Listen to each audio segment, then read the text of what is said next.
Hey guys, Cameron from Audi C7 owners, and today we're going to talk about installing a Canadian Auto Performance RS6 front bumper for your C7, A6, or A7. This also applies to your S-Line vehicles as well. So we're going to go over special things about this bumper you need to know when comparing to other companies, and some things you need to take note of when it comes to installing this on your car. So if this is something that interests you, stick around, we're going to get into it.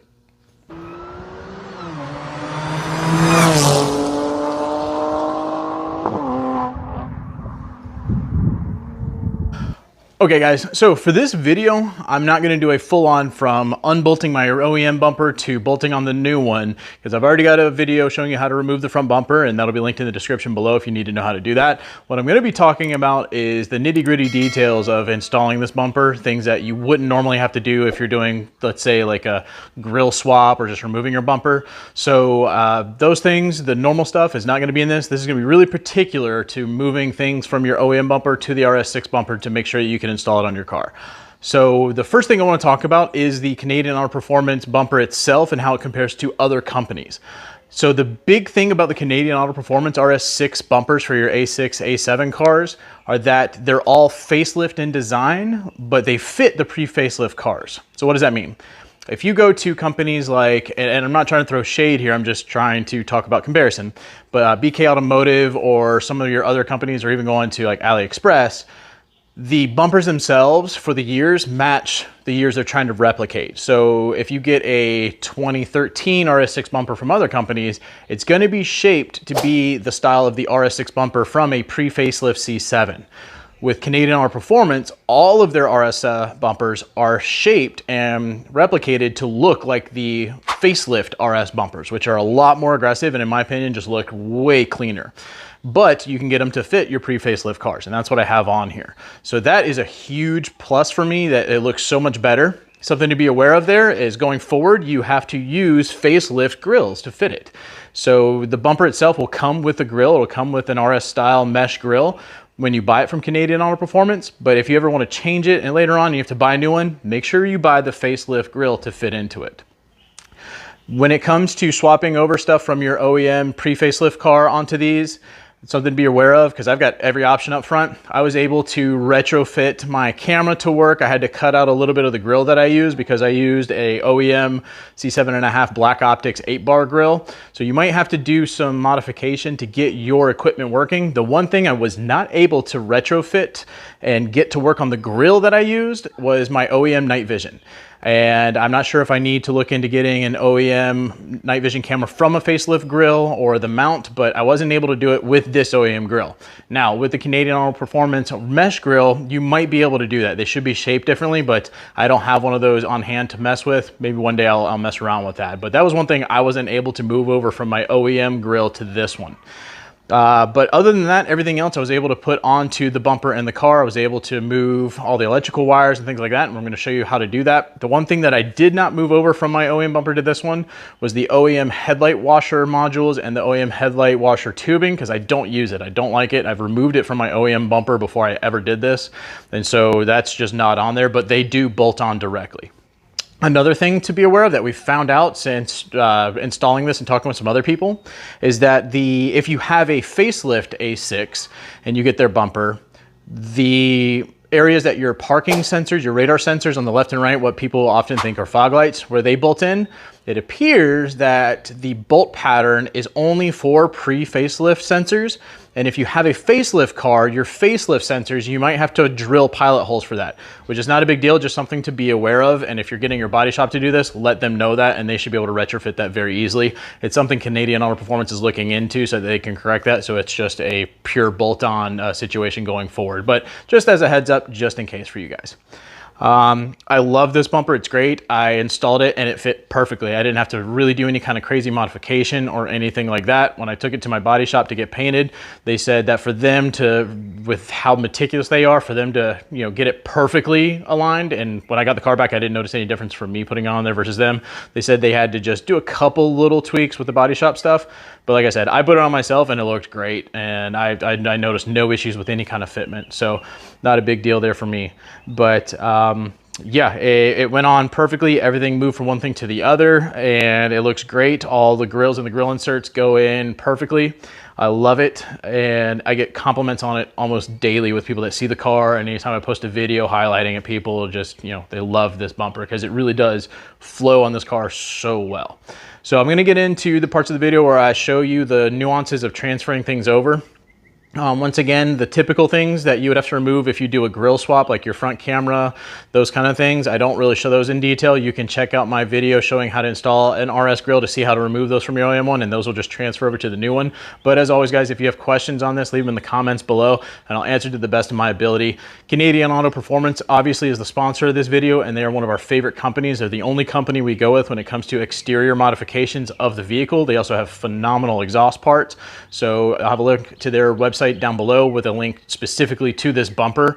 We are also going to be doing I should say we oftentimes do group buys with Canadian Auto Performance, usually about twice a year. So always, stick in with us and check to see when we're doing that. And they hook us up with some killer prices and killer deals, especially combo deals when we do those group buys. So pay attention to all those, and you can get a really good deal on all of their products.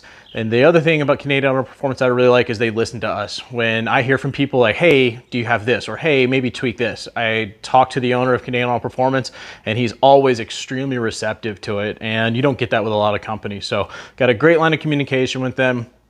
Once again, if you have any questions about them, about this product, about anything related to that, leave them in the comments below or DM me on Instagram, something like that. But now we're going to jump into the DIY portion of this. And remember, this is just specific to moving certain things from the OEM bumper to this one. It's not showing the install of the actual bumper because it goes on just like your OEM one. But yeah, hope you guys enjoy the video. If you've been thinking about getting one of these bumpers, I highly suggest you do it. They look incredible, and I hope you like what you see here. But if you're doing what I'm doing, then you're replacing the bumper and you need to replace the entire, or you need to remove the entire parking sensor wiring harness. If that happens, it's got these little clips here that connect to the bumper. You just need to remove all of those. And then there's two more sensors on the left side and the right side of the bumper, and those pop out as well. And then you can transfer this wire to another bumper.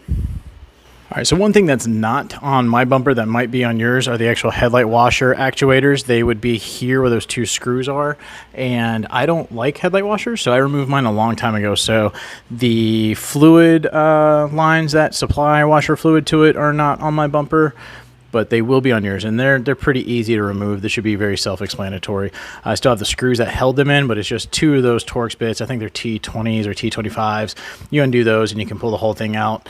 And yeah, we're gonna leave the actual caps on this bumper, but the actuators, if you wanted to keep them, you'd need to take those off and move to the new bumper. All right, y'all, in order to transfer stuff from your OEM bumper to the RS bumper, you need to remove some stuff along the back. We've already removed the wiring harness for the parking sensors. That's already off and ready to move over. And the next thing you need to remove is going to be your radar sensors if you have them, but you don't remove them from the back. We're gonna flip the bumper around and pull the fog cover off, and then there's bolts that hold the radar sensor in there. Just be really cautious with this. Don't drop them, don't bounce them around. These things are sensitive and they're very, very expensive. So I'm gonna go ahead and get these out of here, and I'll show you how to do that. To remove your, what we'll call fog grills, but this doesn't actually have a fog light, that's a radar sensor. But to remove these, there's no screws or anything. You just wanna reach to the back here and push here, and then pull out. Mine comes out pretty easy because I've taken this off and on a few times. Yours might have a little bit more resistance, but it just kind of clips in here. So get this front edge out, and then you can pull this away from the bumper. All right, to remove the radar sensor, there are 3 8mm bolts. There's one here on the left side, right there. There's one on the right side, right there. And then there's one on the top, right up there. Let me see if I can get a light on it. Yep, there you go. You can kind of see it there. So we need to remove those 3. Now at the same time, you're going to see some kind of barbs that hold this on as well. Those hold it to the bracket we're about to remove. But what you got to be really careful of is that you don't adjust any of those, because these are aligned for, to work properly. Hopefully we'll be able to move these over to the new bumper and not need an alignment. Just know, doing this, you might have to do that, but we're going to do our best not to. When you pull these, don't drop them. Be very, very careful. They're very expensive. The last thing you need to remove off of the bumper to transfer to the new bumper are going to be these 3 metal brackets. That is not on my bumper at least, so I'm going to just slide these off. You should just be able to use something to push them off.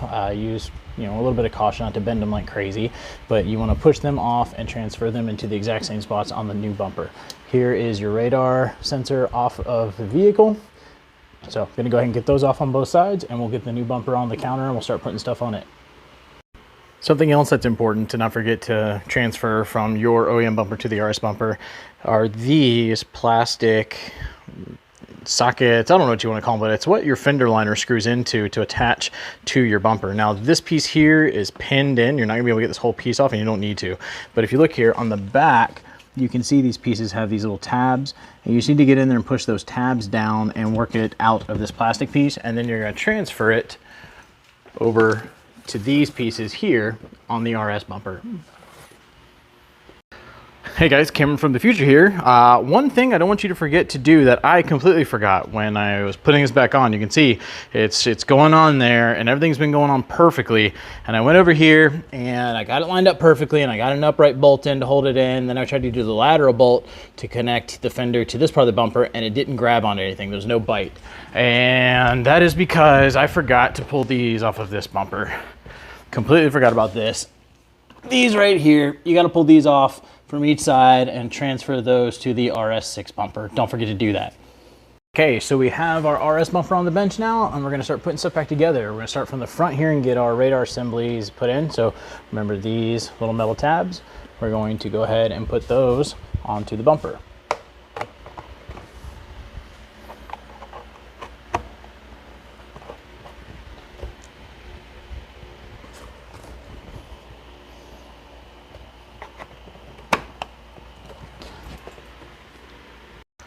Next, we're going to go ahead and attach the radar assembly. So remember, this is going to go right to where you just put those metal pins in. We got 3 8mm bolts, and we're going to get those started. So we're just going to let that rest there.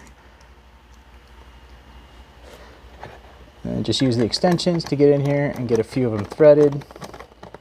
Just hand tight, nothing crazy. And then we'll just tighten them by hand once they're all installed. All right, so we got the radar sensor fully installed, and this would be the point where you would put your grill covers back on and everything, but this bumper obviously has to go get painted, so I'm leaving all that off for the duration of this video. All right, so the next step is to be taking everything you took off your OEM bumper and transferring it to your new RS bumper. We've obviously already got our radar sensors put in there. I'm about to install the grill, which will allow me to attach all of our parking sensors. Don't forget to put these into the sides over here. They would go in from the outside and then get pressed in. Might take a little work because that's a really big plug, but it's designed to sit nice and secure in there. So probably need 2 hands to do that. But in any case, I'm gonna get working on it. It's pretty self-explanatory. If anything really stands out as being difficult that I think you guys need to know, I will let you know here in this video. Yeah.